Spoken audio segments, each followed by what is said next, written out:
welcome to, if you're not counting at home, episode 50 Woo! of Chairside Live. We made it to 50. Here we are. And now the show's over.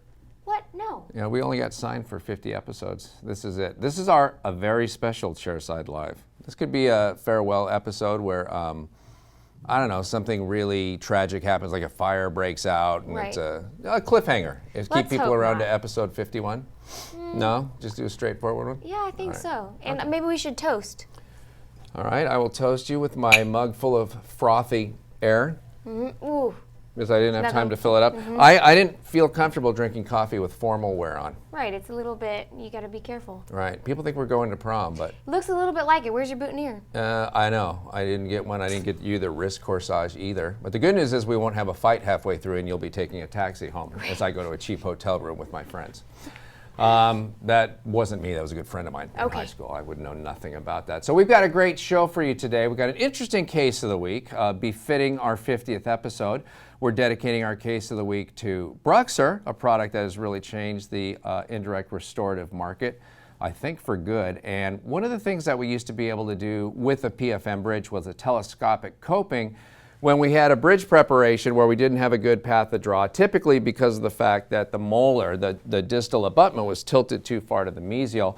So I want to show you a case today where we're going to be dealing with that. We're going to do it all in zirconia oxide. It's all going to be in BruxZir. The zirconia, telescopic coping and the bridge itself, both out of zirconia oxide. In fact, let's go ahead and take a look at that case now.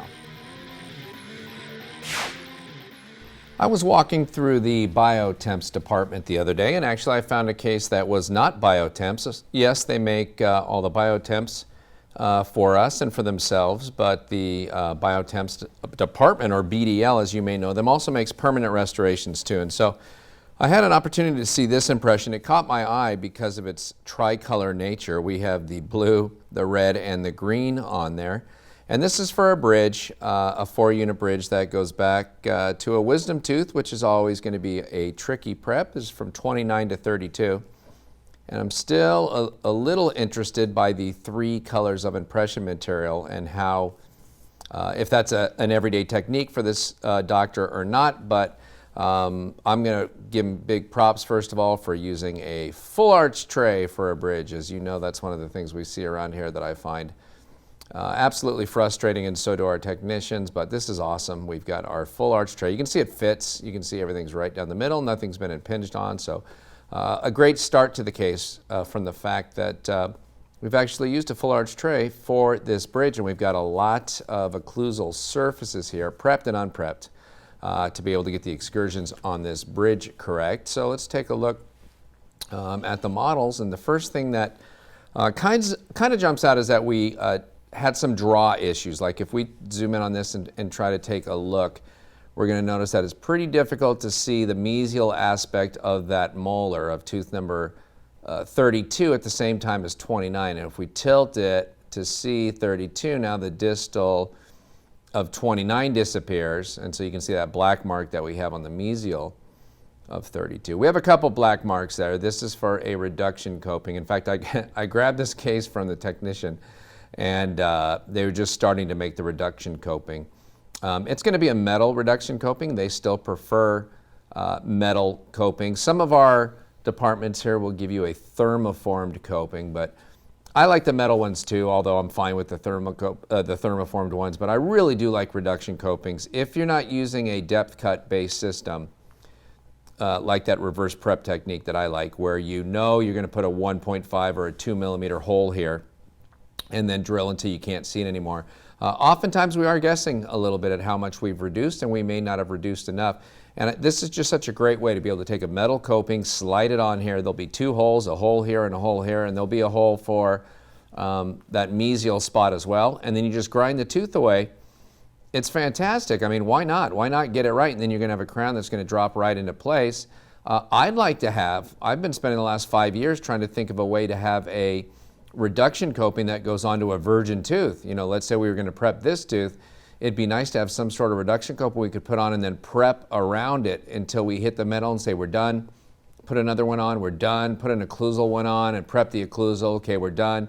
and then have some way to do the margin. In other words, like a reduction coping from start to finish, so you could just fly through and know you were prepping the right amount.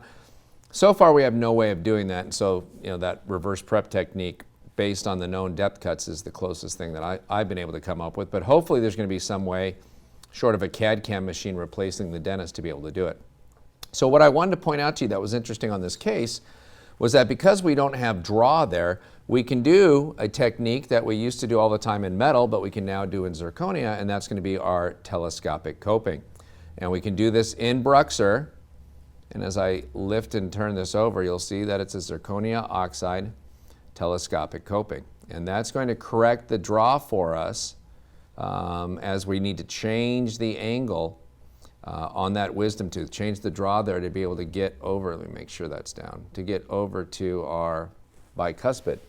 So if we take this bridge, wow, what is that? That's what's the shade? Oh, this is a shade 4M1. So kudos to the doctor for using the Vita 3D shade guide, because I love that shade guide. But for those of you who don't speak Vita 3D, a 4M1 is a Vita Classic D3, which is why this has kind of a shocking grayish appearance to it as we put the bridge into place. So as we settle it down onto the bicuspid and onto the telescopic coping, now all of a sudden we have a bridge that goes down into place because of that zirconia oxide telescopic coping, and you can see, of course, it's the same shade as that material. So what we're going to do is cement the telescopic coping first as we flip this over, and we've discussed cementing zirconia to teeth many, many times on this program and other places because it's very new in dentistry and somewhat confusing at the same time. So if we're going to use a cement like Ceramer, there's nothing else we have to do besides put this on with Ceramer. If we're going to bond it into place with a resin-containing cement or cement it with a resin-modified glass ionomer, after we try this in the mouth, we either need to sandblast it or use the IvoClean from Ivoclar, and then use a zirconia primer such as the Z Prime Plus from Bisco, and then use any kind of resin-containing cement such as Reliax Luting Cement Plus from 3M, or we could use a self-adhesive cement, something like SpeedSem from Ivoclar, MaxSem Elite, or Reliax Unisem, or we could use a self-etching resin cement, something like Panavia or Multi-Link Automix from Ivoclar. Any of those, anything that has resin in it is going to bond to the Z Prime Plus on the inside of this. Now, once that's into place, we've got to cement the rest of the bridge. And so the same thing goes for this tooth when we've tried it in. Now we're going to treat it the same way. So on the inside of the bridge, if we're using Ceramer, we don't have to do anything. If we're using a resin-containing cement, we're going to use the IvoClean or sandblast the inside of these. And then, because we're cementing zirconia to zirconia over here on the telescopic coping, we are going to place Z Prime Plus on the outside of the telescopic coping and on the inside of the molar. And then we're going to blow them each dry for 30 seconds and then place whatever resin-containing cement we're going to use in here, in both of these, and then cement down onto the tooth. And then, of course, in between these two, we now have a zirconia to zirconia sandwich of Z Prime Plus on the inside of the bridge, and then our resin-containing cement, let's say it's Multi-Link Automix, and then we have on the other side of our sandwich, we have our Z Prime Plus on the outside of the telescopic coping. And so we're gluing, or bonding, if you will, zirconia to zirconia here as part of that telescopic coping. So it's neat that we're able to do that. That was something we were able to do with PFMs, and we wondered about doing that for a while with zirconia and about milling that. So if you're doing a bridge like this in the posterior and you do have an issue with the draw, we can still do that. And one other thing that I wanted to point out, sometimes on cases like this, we have a no-fault remake policy here at the lab where we'll remake any restoration for free, but there's times where we look at something and we say, doctor, we're not sure this is going to work, and the doctor says, oh, please, just go for it. If it doesn't work, I'll take a new impression and send it back to you. And we'll say, okay, but if there's a remake, you have to pay for it. They say, okay. And so, or sometimes they don't, but if they don't want to have to pay for the remake, we have a material such as this. This is polymethyl methacrylate, or PMMA. This is a shade A2, comes in a puck. This is what BruxZir looks like, by the way, in a puck. So when we mill a BruxZir crown, we'll mill 14 or 15 simultaneously out of one of these large pucks, and the same can be done with the PMMA. And so what we've done is take that same design file that we used for the BruxZir bridge, and we will mill a PMMA bridge, a polymethyl methacrylate bridge. And so we'll design it first, and then before we actually mill the zirconia and stain and glaze it, we can simply mill this PMMA, which costs us just pennies literally to do this, and then have the dentist try it in the mouth to make sure it's going to fit ahead of time. And so on a case like this, because it was designed from that same file, it'll fit right on top of that telescopic coping and onto the tooth as well. And so there's times where we need the dentist to verify that this is going to fit for us before we go to the permanent restoration. Otherwise, they're going to have to pay for the remake. And if this doesn't fit, this PMMA bridge, then obviously we can just go ahead and redo the bridge, either from a new impression or a new bite, whatever needs to be done, and the dentist won't get charged the $400 for the bridge as they would if we tried this one in after telling them we're not going to pay for the remake because we're not sure this is going to work. So that PMMA option is a nice way. If the technician or if you have any question about whether or not the case is going to work on any of these digital type restorations, whether it's Emax or BruxZir, we can mill, PMMA blanks for you and send them out if you want to try them in the mouth and verify that they're going to fit prior to finishing the restoration. So it's kind of the CAD/CAM version of the bisque bake try-in, before it gets glazed and stained and sent back to you at the very end. This is kind of the CAD/CAM version of that try-in. But I guess the takeaway lesson here would be that now we're able to do the same type of telescopic coping for these bridges, especially on a mesially inclined wisdom tooth. We can now do this out of zirconia the same way we used to do it out of metal. Now let's go to a segment we call Viewer Mail.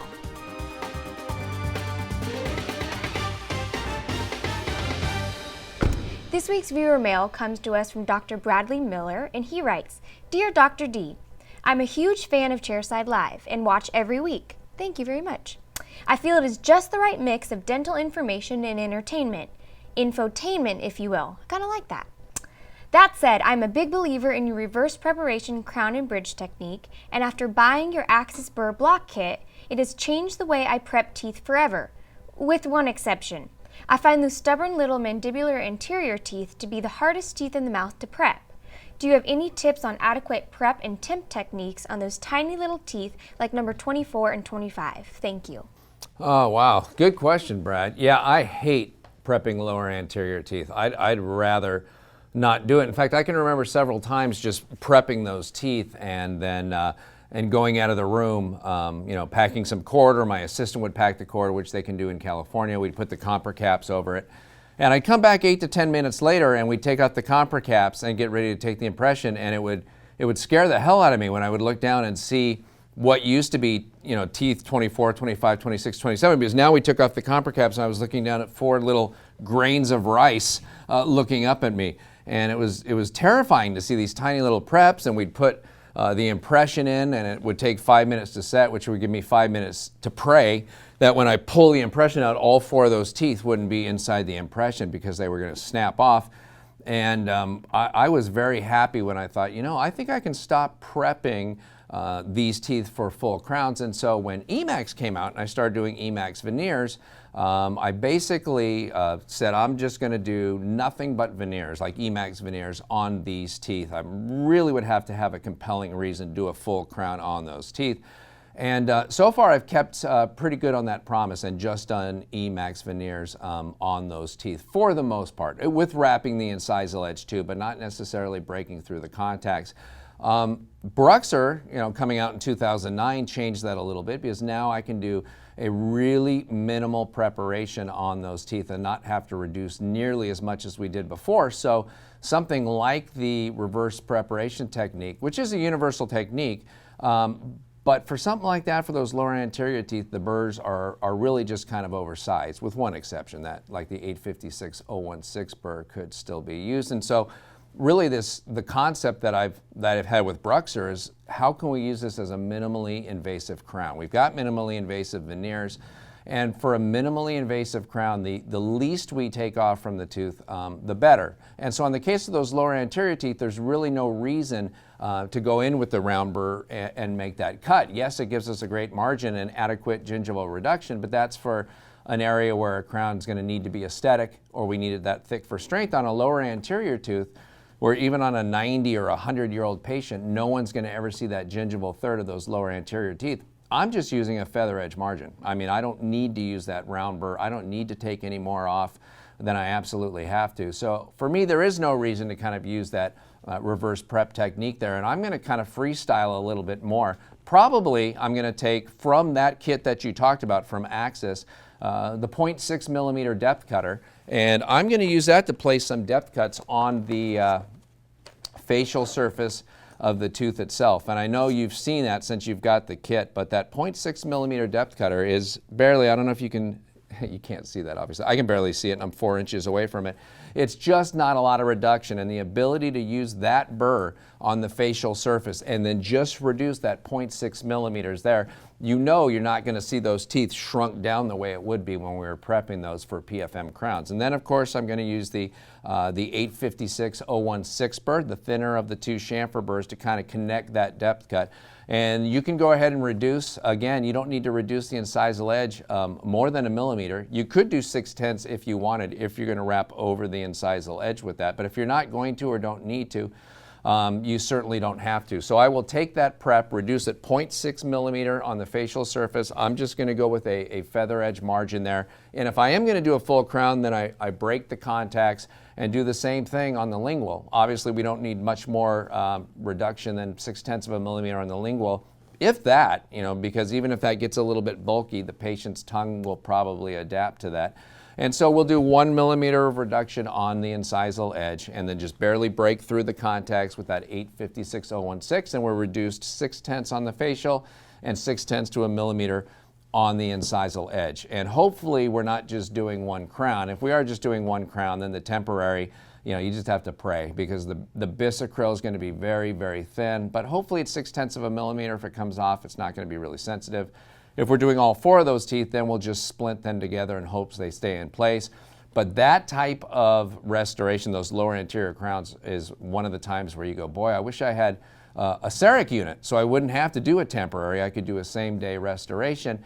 And I don't think it'll be too long. I wouldn't say more than 2 years before you can start doing restorations like BruxZir, chairside in your own office, with something like the CEREC machine. In fact, Sirona is the one who's developing an oven that will actually sinter or cook the zirconia in just about 10 minutes, about half the time it takes EMAG. So once you're able to do zirconia chairside, that's probably going to be the best way to handle those types of restoration, is going to be with a chairside full contour zirconia crown that you can make same day without the need for any temporaries. But in the meantime, I'm going to BruxZir on those teeth. Even though EMAX would be more aesthetic, I don't want to have to reduce quite that much for a crown.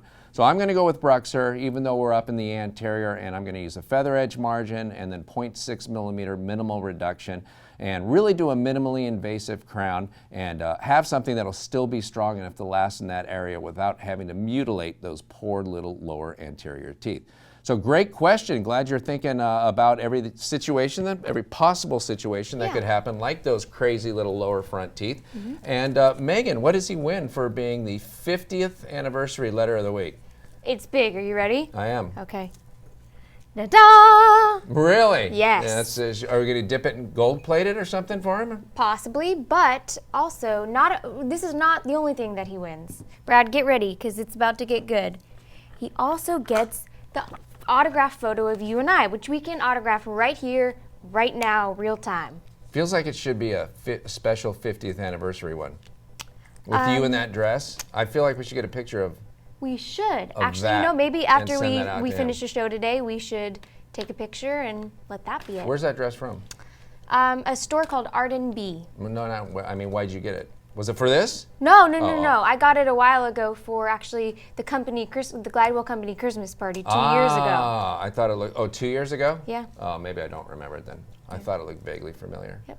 But it was dark at the Christmas party. It was hard to see. So nobody would even remember that you wore it if I hadn't just brought it up. I tell you what, I'm going to throw in the Burr kit as well. Okay, don't forget to sign the picture too. I will. I'll sign it for him. And thank you, Brad, for writing in. That was a great question. I hope that answer was somewhat satisfactory.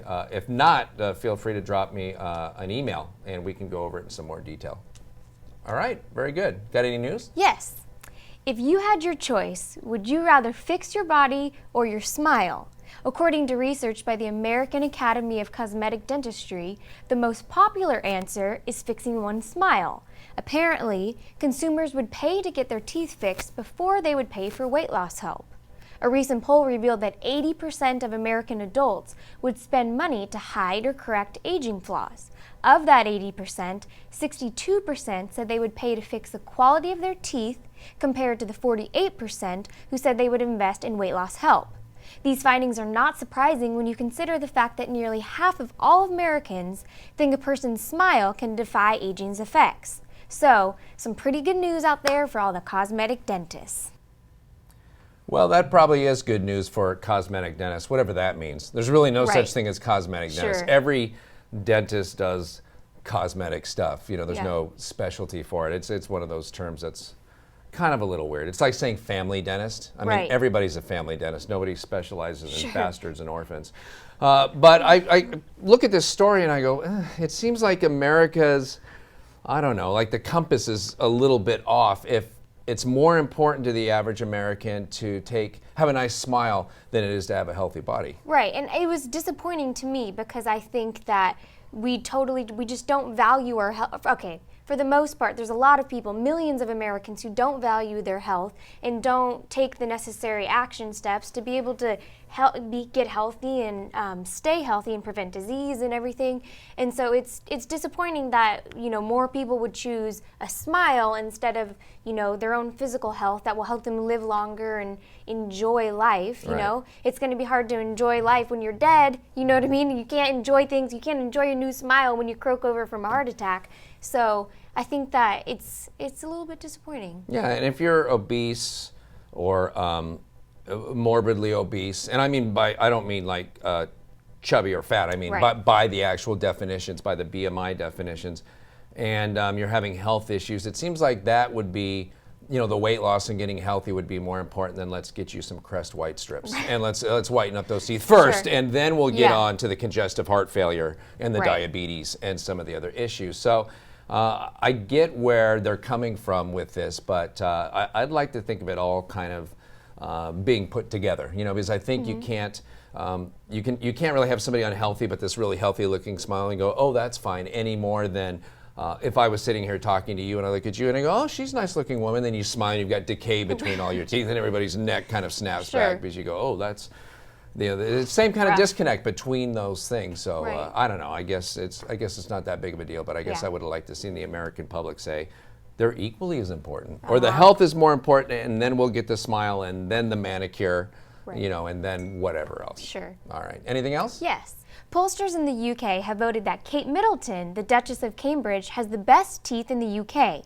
They say her dazzling smile is what swept Prince William right off his royal feet. What about the British men? Who has the best smile out of them? Well, Harry Styles from the band One Direction beat out the competition on that one. David and Victoria Beckham, Simon Cowell, and Daniel Craig all received high marks as well. Surprising, not surprising. Did you bring the picture of that? I did. I have it pulled up here. The picture. So that's she won. So Kate Middleton won. She won out of everyone in the UK. And Pippa was in the contest? She had to have been, yes. By the way, I don't think it's the smile that swept Prince William off his feet. I hang around a lot of guys, and I've never heard a guy say, "Oh, it was her smile," or or be at a party with a bunch of guys, and you go, "Oh, dude, check that girl's smile check out the high heels that she's wearing." A lot of the things you women do, I think, are lost on us. But as I look at that smile, I don't know. What do you think? I mean, the teeth are okay. Look at it. See how big 8 and 9 are? That central dominance. That's a big feature. But she doesn't have an upper lip. I was gonna say we're missing some volume on that upper lip. Yeah. It's like stuck. It's like let's see. Hold on a second. Oh God. That's a good look. That's cute. I don't know. Does it look like her a little bit? A little bit. It's just kind of thin. You kind of got it. Yeah. I don't know what my good friend Dr. Lewis Malkmaker would know what to do. I'm sure it's a dermal filler or something that would be a solution. Plump that up. Here we could take care of you in Newport Beach. But that's it. Yeah, that's a difficult smile to work with on a before and after. You know, when you're trying to get a nice drape, because you'd like to have the incisal edges kind of match the lip, and this is kind of one of those reverse smile lines. Well, at least she doesn't show a lot of gummy tissue. And who else were the finalists? You said Daniel Craig. Daniel Craig was big on it. Yeah. I mean, Okay, now. I'll give him a solid third place. Okay, David Beckham. Let's just stop for a moment. Hold on. Brandon, my husband, I love you with all my heart. Okay, second thing. David Beckham. Oof. I don't even care. I agree. Yes, 100%. He wins, hands down, everyone. So he's on the list? He's on the list, but it's not even, I mean, his smile's okay, but everything else is more than okay. Yeah, that's a pretty decent smile. And then, oh God, that's No, see, that's the one that's who a won. boy, right? Yeah, Okay. I believe so. All right. The Now test was is still he out. right? I look at that and it look. Now I'm going to not look at the smile for a second. I'm just Okay. looking at the hair, and this could just be total jealousy on my part. Maybe. But it looks like he was traveling in a convertible, doing about 70 miles an hour for about a week. That was traveling sideways. I don't know if that's possible. Maybe he was facing sideways. Whoops, it's like a Justin What Bieber happened? gone totally wrong. I don't know. Just got into a fight with some, hair wax or something. I'm not sure. It's not a good look. And where's he from? What's his source of notoriety? Oh, he's from a band called One Direction. Oh, okay. And it's just like the, Well, that One Direction appears to be to the left, like where all his hair is going, and his lip is slanting down that way too. It is. Well, thank you very much for that. I appreciate that. Thanks to all you guys for coming along for the ride for the last year. It's been an unbelievably quick year. It's been nice to have you here. It's been nice to have you all just hop on board, get involved, send us letters. A lot of dentists who watch the show have come by and taken a tour of Glidewell Laboratories here in Newport Beach. Certainly, if you're ever going to be out in Southern California and looking for a way to write off your vacation so you save 40% right off the top, we'd love to see you out here and walk you through the set, walk you through the laboratory, and show you what we're doing out here. And a great opportunity to come say hi and write off that vacation and bring home some sample crowns or something like that. So on behalf of everybody here at the lab and Megan and myself and all the crew and cast here on Chairside Live, we want to thank you for the 50th time for your attention and your commitment to quality dentistry. Thank you for watching these last 50 and come for the next.